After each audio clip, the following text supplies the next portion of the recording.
In today's Gospel from Luke 7, we read, "To what shall I compare the people of this generation? What are they like? They are like children who sit in the marketplace and call to one another. We played a flute for you, but you did not dance. We sang a dirge, but you did not weep." Well, we know it's hard to please everyone. Even Jesus, who was perfect, couldn't please everyone. And he noted the irony of being criticized for doing the opposite of things for which they had criticized John the Baptist. Now, this passage differs from many readings where Jesus tells a story and then ends with the moral that he's teaching.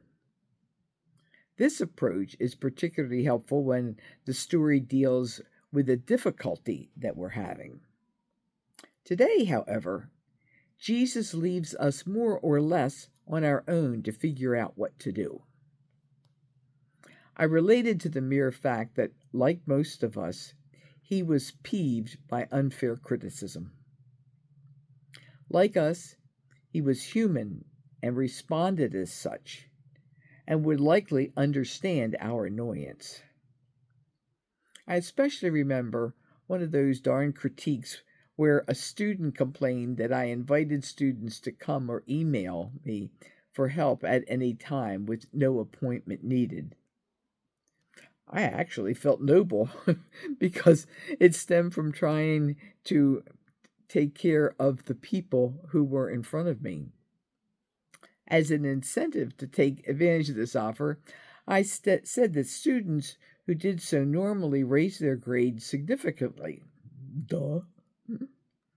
My critic, however, complained that this was unfair to people like themselves who were too busy to drop by or email for help. I was peeved, kind of like Jesus was today. So as I meditated on this passage, I remembered when I was the critic.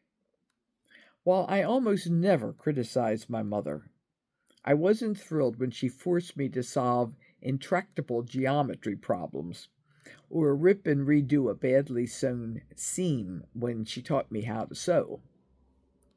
Later, I was grateful for her toughness, but not at the time. Perhaps that's another lesson to be learned